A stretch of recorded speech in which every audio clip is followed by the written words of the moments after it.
Good morning and welcome to Sacred Awakenings.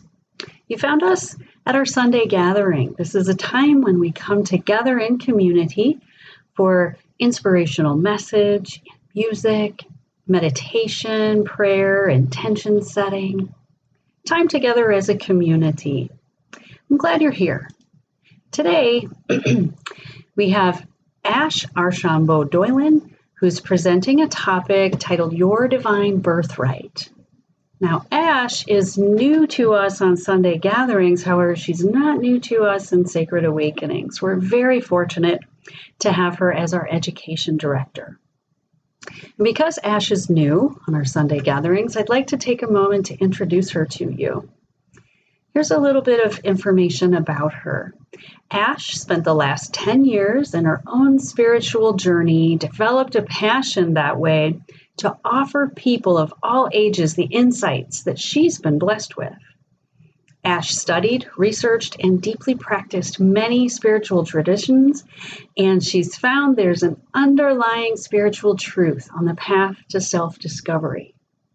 And whether it's creating and teaching children's programming or working with adults through the Toledo Library System, Ash's goal as a teacher is always to give people the guidance they need to come to their own conclusions, to learn and to trust themselves and to heal themselves. And again, we are blessed to have her working with us here at Sacred Awakenings as our education director. On a quick little side note, today is Ash's birthday. So how divine that she chose to speak on the topic, Your Divine Birthright, and she chose to share her birthday with us. So welcome, Ash. And we're looking forward to your message and happy birthday to you. And then also joining us are musicians John and Lori Lefevre Johnson. They're returning to share their music ministry with us and share their hearts through song.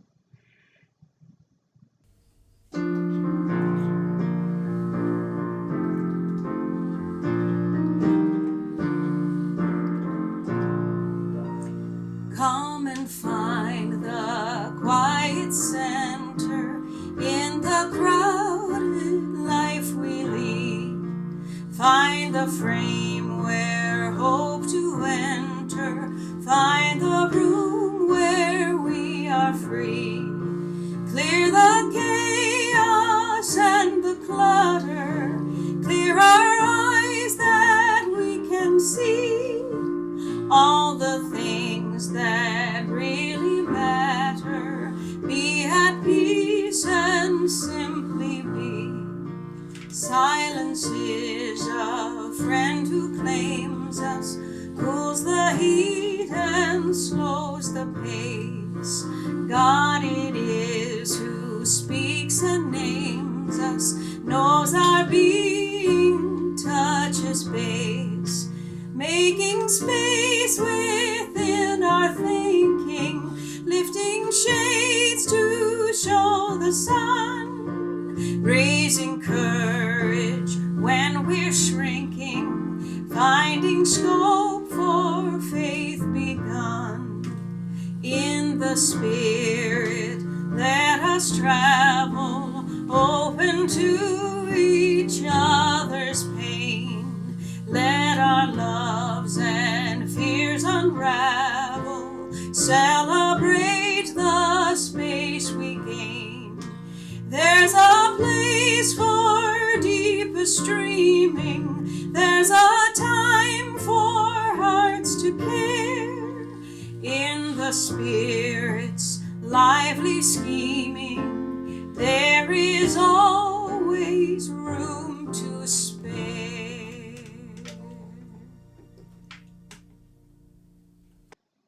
And let us take a moment to create today's intention for this morning's session. Close your eyes, take a deep breath.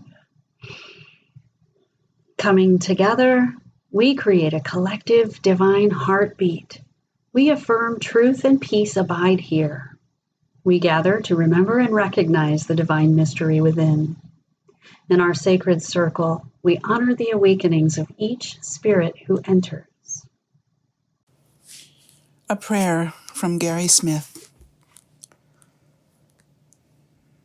O heavenly, divine, sacred source of life, open up my eyes to see your divine presence in all of life.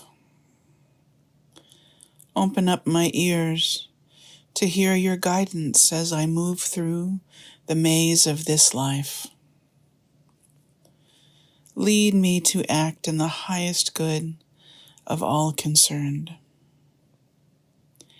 Open up my heart to set aside judgment and to find and act with innocence in all things.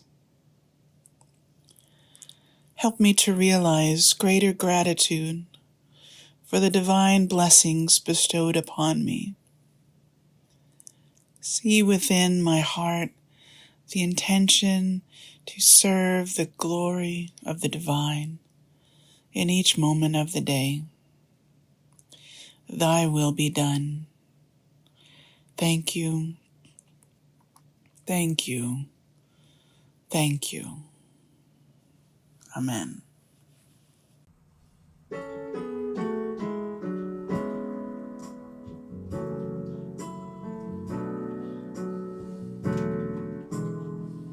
I believe the children are our future. Teach them well and let them lead the way. Show them all the beauty they possess inside. Give them a sense of pride to make it easier. Let the children's laughter remind us how we used to be. Everybody's searching for a hero. People need someone to look up to. Never found anyone who fulfilled my need. A lonely place to be. And so I learned to depend on me.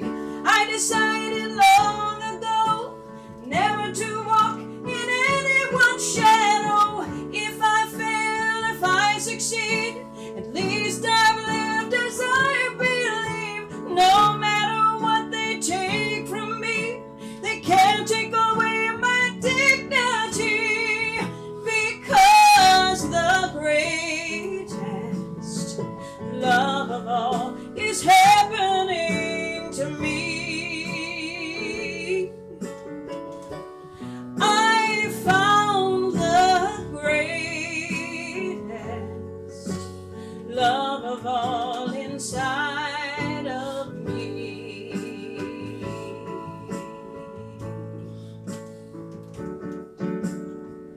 I believe the children are our future. Teach them well and let them lead the way. Show them all the beauty they possess inside. Give them a sense of pride to make it easier. Let the children's laughter remind us how we used to be. I decided long ago never to walk in anyone's shadow. If I fail, if I succeed, at least I've lived as I believe. No matter what they take from me, they can't take away my dignity, because the greatest love of all is happening to me. I found the greatest love of all inside of me. The greatest love of all is easy to achieve. Learning to love yourself, it is the greatest love of all. And if by chance that special place that you've been dreaming of leads you to a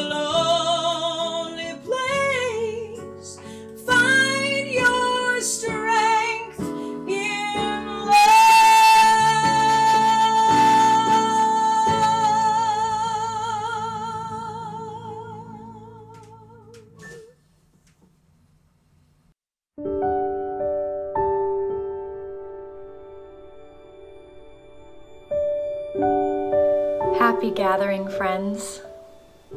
I'm so honored to be here today. And today is actually a little special day for me personally. It's my birthday. I'll be 34 today. And this topic of divine birthright came to me while I was doing the dishes. I became a mom this past year, gave birth, and this week being my birth week, I thought, what better way than to celebrate, than to share with all of you how we are inherently children of the divine.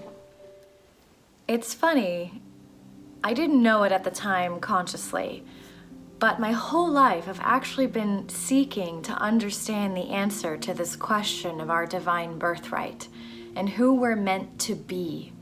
Not who we deserve to be, but who we inherently are. And I knew it when I first read this poem. It's called Our Greatest Fear by Marianne Williamson, and I wanted to share it with you today. Our deepest fear is not that we are inadequate. Our deepest fear is that we are powerful beyond measure. It is our light, not our darkness, that most frightens us. We ask ourselves, who am I to be brilliant, gorgeous, talented, fabulous? Actually, who are you not to be?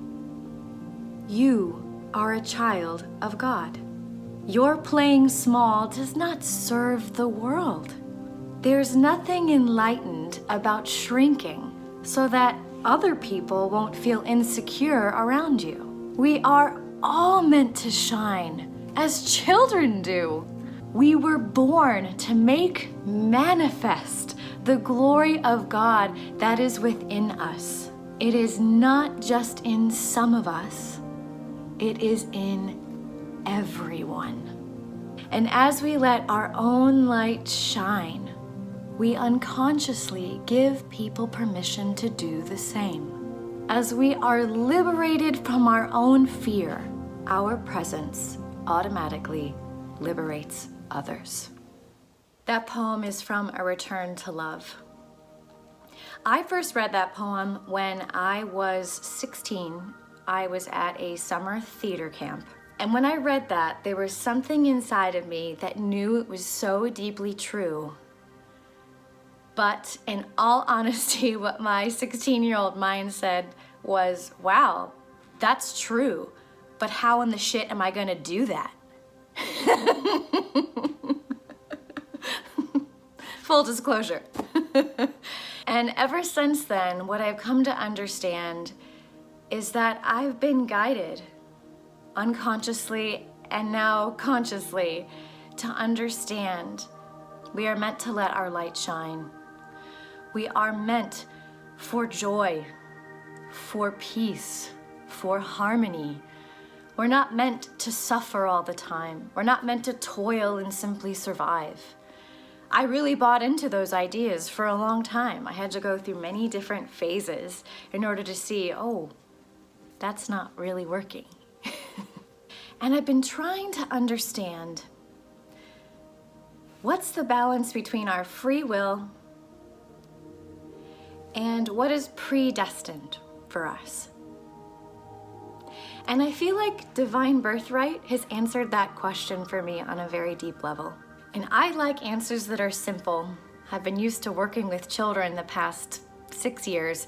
And so if I can't really explain it to a first grader, I don't feel like I've really gotten it yet. So the way that I began to understand divine birthright was through the lens of how the divine sees us. It has been written, the divine is omnipresent, omnipotent, and omniscient. Meaning the divine is everywhere at all times, is all powerful, and is all knowing. And to add to that, is all loving.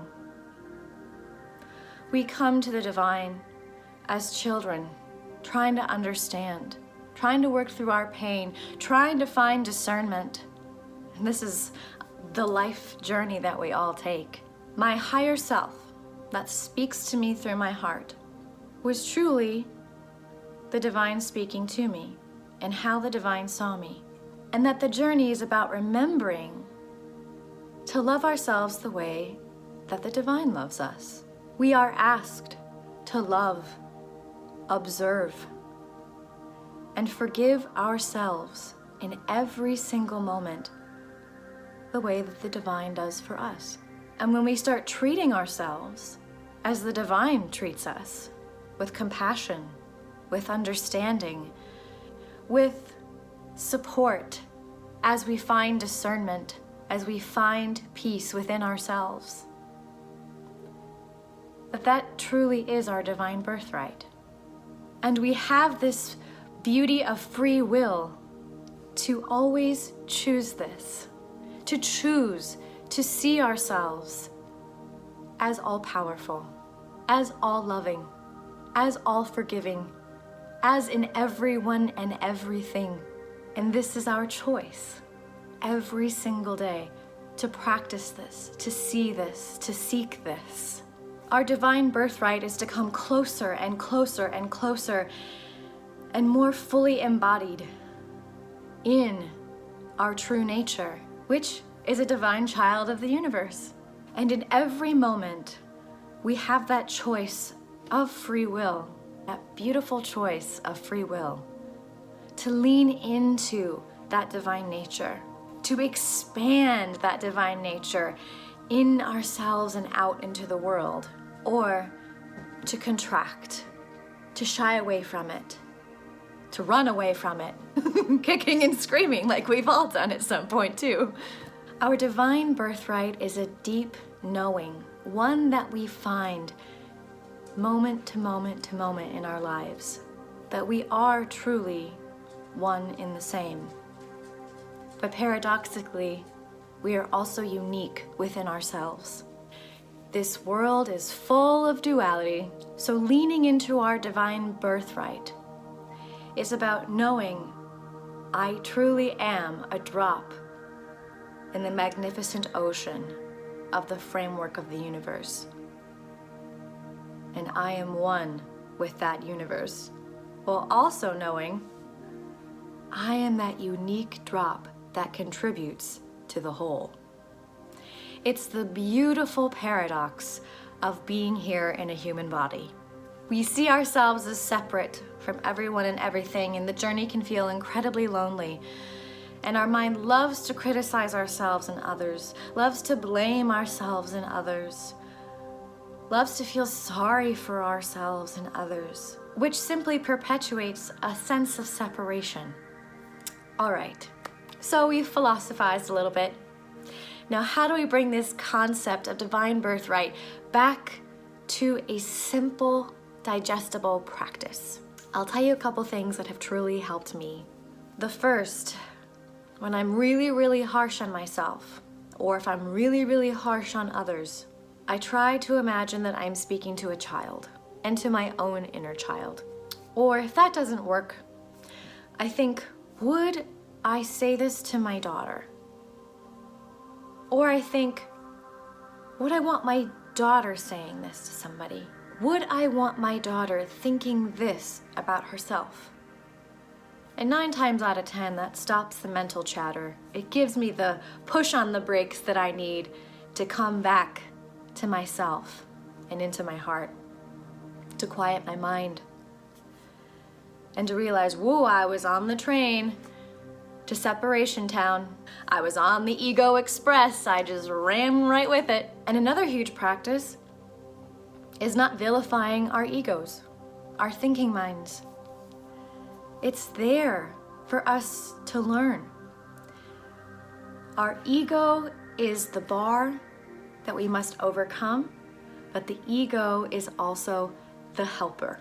The story of Buddha and Mara, Mara being the Buddha's ego, the main sentiment I took away from that story was that Buddha expressed that Mara was his dear friend in enlightenment. That without his ego, he wouldn't be able to overcome it, understand its tricks, learn discernment, and find that his true identity was not in Mara. During the course of my spiritual exploration, I have noticed that I have either gone to one extreme or another. I've had many extremes, and it's helped me figure out where the boundaries are and where that path is within, finding that peace within the duality. The next practice for me, that is the single most important practice I have learned, is that our emotions are energy in motion, and that in order to overcome those parts inside that don't see ourselves as divine, that want to be selfish, that want to criticize, that want to blame, that don't want to take responsibility, those parts, those emotions need to be loved. They need to be felt deeply, consciously. If we are truly meant to find the kingdom of heaven within us, to liberate ourselves, to become more and more enlightened, to reach these higher states of stepping into our divine birthright, we have to feel our feelings. To me, this is the practice of know the truth, and the truth will set you free. And feeling our feelings is feeling the energy of them in our body simply through the power of our own attention. Relaxing into those uncomfortable feelings, breathing into them, allowing yourself to move through them, putting your direct attention on them, like the feeling is water and your attention is water, and they just slowly, gently merge together until the feeling breaks down and is alchemized, and your higher self steps in. It's a tremendous physical experience for me when I do this, and I do it all the time. But if we are meant to seek greater and greater heights of our own potential, we have to go to deeper and deeper depths. I haven't found the workaround yet, and there are many ways in which we can do this. I'd like to share a few that have truly helped me through the pit of the mud before the lotus could blossom forth. The first is simply talking to that feeling, or to that inner child that is holding that feeling inside, and thanking that feeling, saying, thank you so much for trying to protect me, but you need to let go. You can let go now. You can surrender yourself. You're safe. I heard a monk once say that he makes friends with his feelings all the time. And with children, I always look down at my feeling and I say, hi feeling, how you doing? I see you. Nice to see you, friend. I see ya. I love ya. I'm gonna feel you now.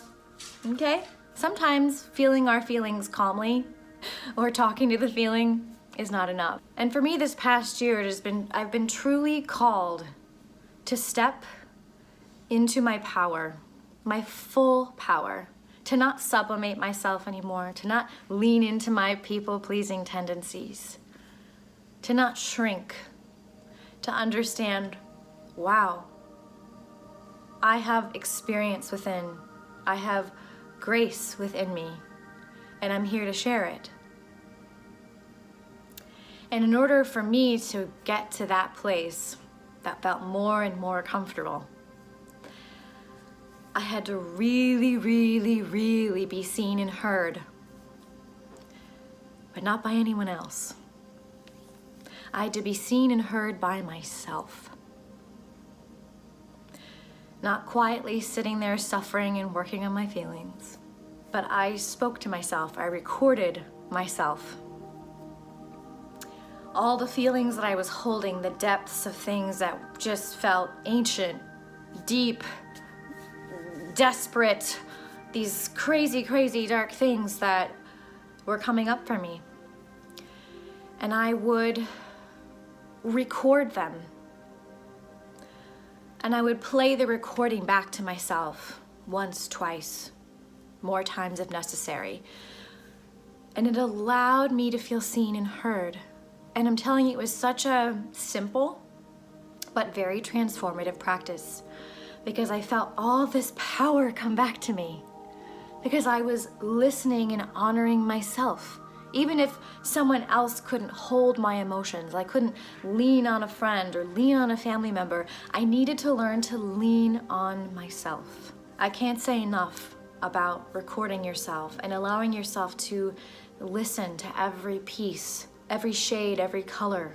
Allow yourself to say it, because when you speak it, it takes the mystique away from it, and it allows you to simply move through it and feel seen and feel heard, which creates a sense of safety, a sense of protection that you provided yourself. Now, sometimes recording myself just wasn't cutting it.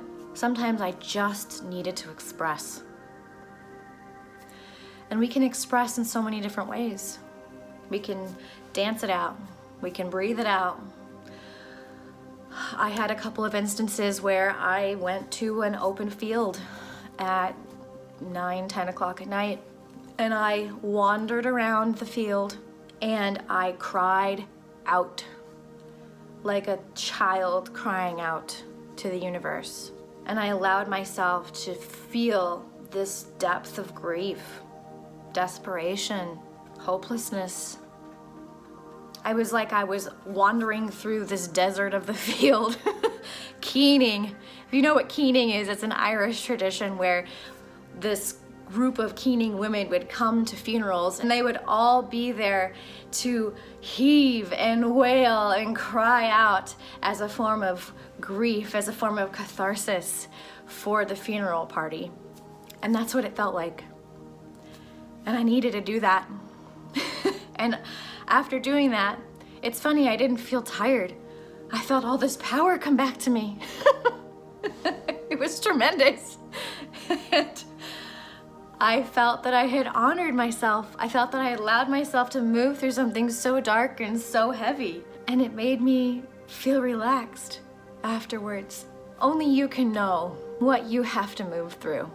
But on the path to stepping into your divine birthright more and more, you have to honor what you're going through. And when you do that, you inherently gain compassion for others. You realize, oh my gosh, everyone's going through this. Everyone. Consciously, unconsciously, honoring it, not honoring it. And that everyone's at different stages and phases. It's like we're all trying to get to the same place, but my map isn't going to be perfect for you. And your map isn't going to be perfect for me, but we can at least compare notes. Or maybe a part of your journey, you're still in that rock phase. And maybe someone else has gone through that rock phase and now they're in the sand phase. And so another part of divine birthright is allowing others to have that experience for themselves, not forcing them into the ideals that you believe are best for them. Allowing people to make their own choices, because you're allowed to make your own choices. And knowing that no one is superior or inferior. We're all just at different stages of evolution. The rock is no better than the sand. They're just at different phases.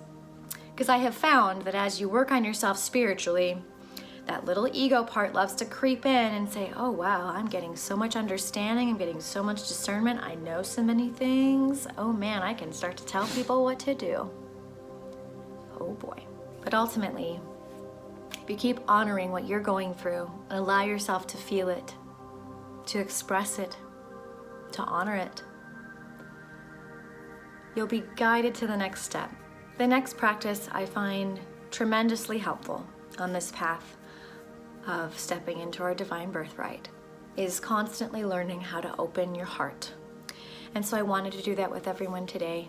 And I've noticed here in the Sacred Awakenings community, everyone does it. Every speaker does it. Every facilitator I've worked with does it. And it's because it's necessary. Because it's so easy as we're going through this human experience to feel the pain of it and for our hearts to close. But that heart is the portal. It's the portal to our divine experience. It's the portal to experiencing that sense of expansion. It's the portal to help alchemize and move through each and every piece of our journey, our emotions and our thoughts. And so the more we can actively try and keep that open, it's like the path gets cleared for us. So I'd like to guide everyone right now to a little heart opening practice. And if you don't know how to find your heart center, this is how I know how to. It's been the easiest way. Everyone can find their heart center by making a number 1 with their pointer finger, putting it directly here at the bottom of your throat, the base of your throat. And you follow your finger down to where it attaches to the rest of your hand. And right there, in the center of your chest, deep within your chest, is your heart center. And we can actually tap on it. I call this my little bear claw. It's a gentle bear claw. And you can tap gently. With children, we say, "Oh, hello, heart. How are you today? Knock, knock. We're here. Let us in." And tapping right here, there's also a health benefit. Our thymus gland is located here, which helps stimulate our immune system. So go ahead and just simply tapping here. You may or may not feel some lightness, some energy moving, some tingles, sensation. Whatever it is for you, it's valid.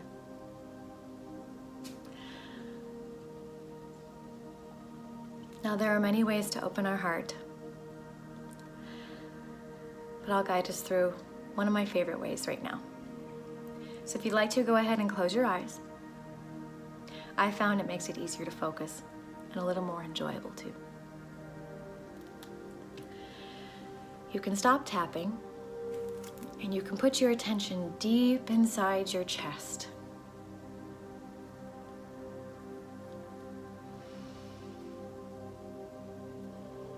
First,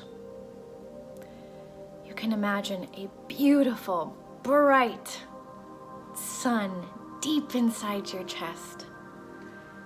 It's so big, it's so bright. And feel like that sun is just pouring its rays of sunshine out of your chest, out into the world.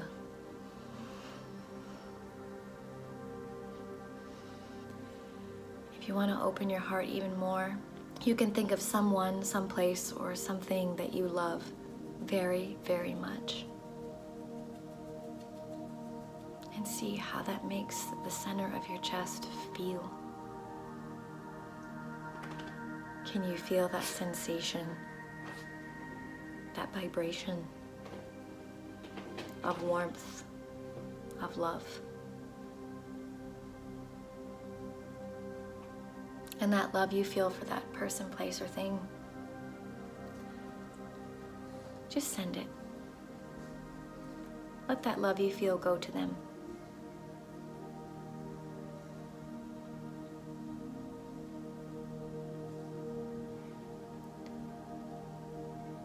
And now, if you have anything to say to your heart, go ahead and do so.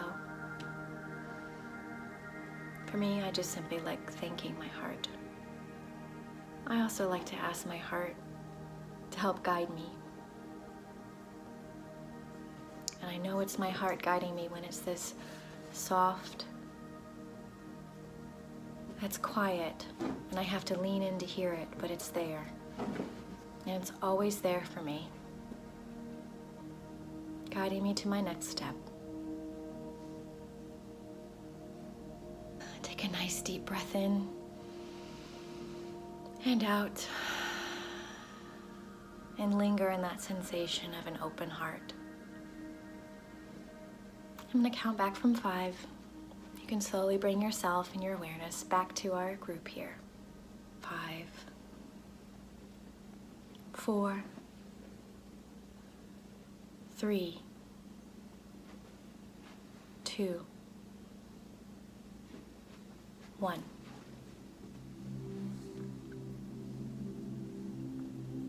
Just that very simple yet powerful practice of opening your heart can lead the way, can be the torch in the darkness, can be the road that appears as you step blindly into the dark, and can be the difference to how you see yourself and how you see others in every moment of your day. Stepping into your divine birthright is knowing you are a creator being. You create your thoughts, your feelings, your perceptions. You take responsibility for it all, and you honor it all, and you choose how you want to think, how you want to feel, and how you want to act. And if you're coming from your heart, you won't be led astray. No matter how many mistakes you make, no matter how many wrong turns or right turns, no matter how successful, no matter how rich or poor, no matter how important you feel to your family or society, if you know you are a creator, you are a piece of the Creator, and your divine birthright is to activate that every single day. And here's what I would say to my first graders about divine birthright. You are enough as you are. Being pretty, or smart, or handsome, or athletic, or talented are all very nice things, and they are gifts that we can use to celebrate and help ourselves and others. But what makes you special is just you being you. That's it. Just your heart. That is what makes you special. That is what makes you enough. That is what other people feel when you talk to them or play with them. And when we feel our own hearts, that's how we become even more special.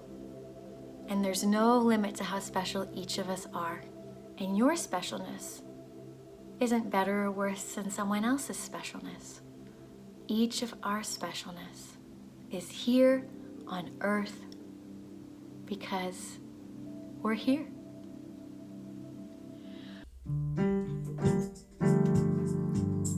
It's a beautiful song called Little Sunflower, and as I'm singing, I'm looking out my back window at some beautiful sunflowers.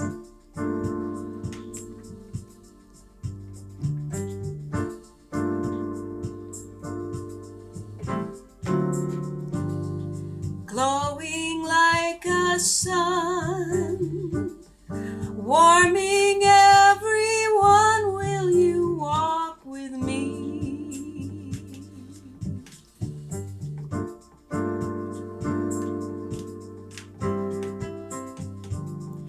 Rain and winter snow only help you grow, won't you walk with me?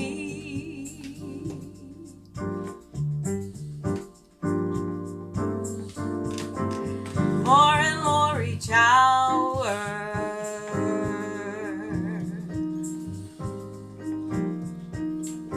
you're like a precious little flower.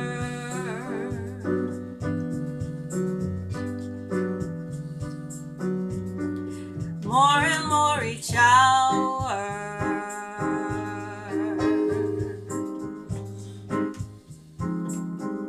like a precious little flower.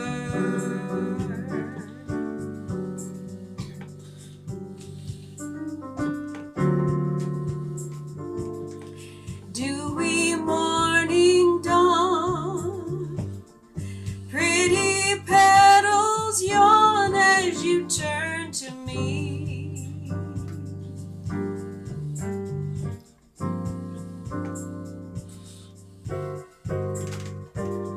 Say it, we will grow like a flower grows, ever heavenly.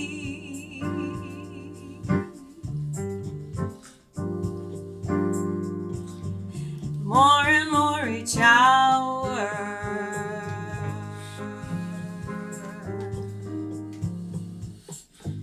like a precious little flower.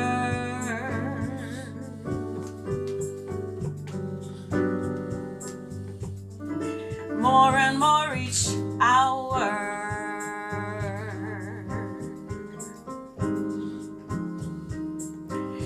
like a precious little flower.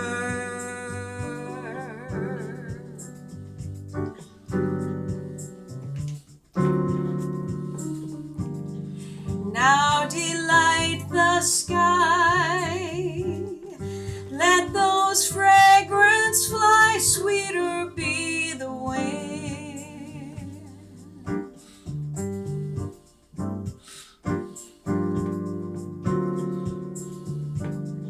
Warmer is the spring, when you dance and sing, it is spring again.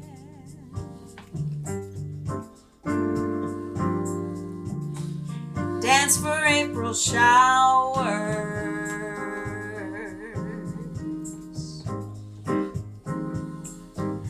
like a precious little flower.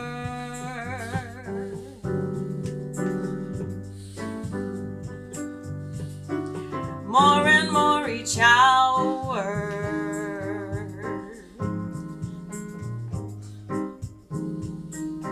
you're like a precious little flower.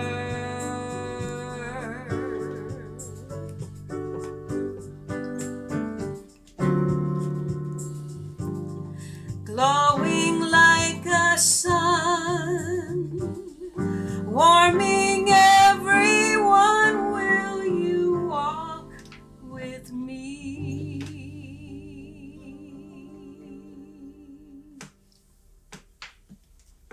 In considering our message, our music, our meditation, and all that Sacred Awakenings offers, the community that gathers, we ask that you consider a love offering or energy exchange at our website, sacredawakenings.org.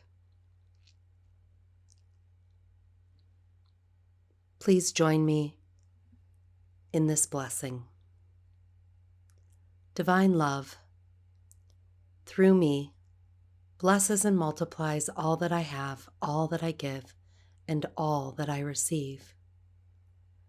Divine love, through us, blesses and multiplies all that we have, all that we give, and all that we receive. May your generosity you share with Sacred Awakenings continue to bless you with divine abundance and prosperity. Thank you. Deep, deep gratitude, Ash. Thank you so much for your beautiful message and sharing your special day with us and reminding us of our divine birthright. And thank you, Lori and John, for sharing music and your heart and opening your heart and allowing us to feel our hearts open through the music as well. And I thank each and every one of you who took the time to join us today and spend time with us together here at our Sunday gathering. You can feel free to listen again to the podcast, or you can watch this again on YouTube or Facebook. You can always find us in our member community. And if you'd like to take a closer look at your divine birthright and our discussion at the conclusion of our gathering, feel free to stick around at the end. And Ash will be with us, and we'll all come together and talk about the message and share how it resonated with us. And we'll take a moment to learn from each other and just spend a little extra time together going deeper. Thank you very much. Happy Sunday. For our closing prayer today, I'd like to share a beautiful chant that I have sung with my daughter when I was pregnant, and that we still sing together, and that I learned 5 years ago. And it reminds me of what our divine birthright truly is. It's called the Anandamayi chant. I was introduced through it through the work of Mother Mira Alfasa and Sri Aurobindo. But it's a chant that is in Sanskrit, and it has the vibration of high consciousness in it, and is meant to get us closer and closer to our divine birthright. So go ahead and chant along if you'd like, or simply close your eyes and allow yourself to receive. Thank you so much for having me, Sacred Awakenings, and allowing me the gift of expressing my divine birthright here with you.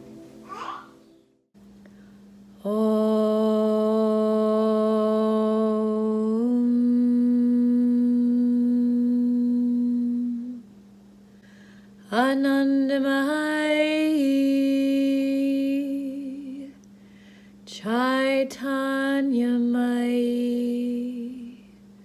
Satyamai Parame Om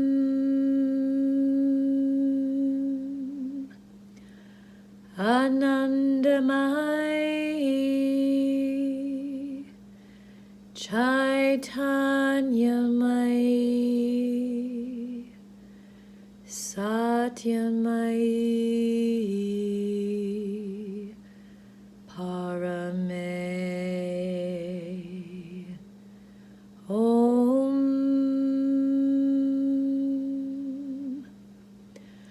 Anandamai Chaitanyamai Satyamai Parame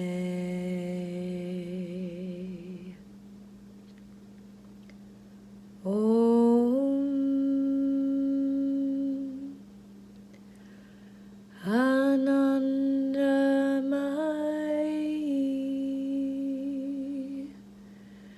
Chaitanyamai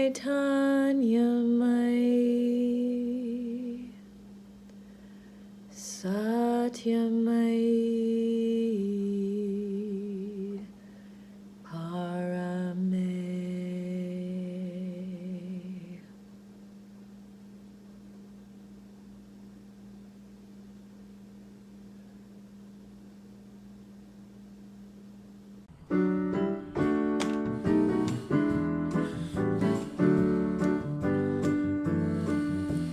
This little light of mine, I'm gonna let it shine. This little light of mine, I'm gonna let it shine. This little light of mine, I'm gonna let it shine. Let it shine, let it shine, let it shine. I've got the light of grace, I'm gonna let it shine. I've got the light of grace, I'm gonna let it shine. I've got the light of grace, and I'm gonna let it shine. Let it shine, let it shine, let it shine. We've got the light of love, and we're gonna let it shine. We've got the light of love, and we're gonna let it shine. We've got the light of love, we're gonna let it shine. Let it shine, let it shine, let it shine. Let it shine, let it shine, let it shine. Let it shine, let it shine, let it shine.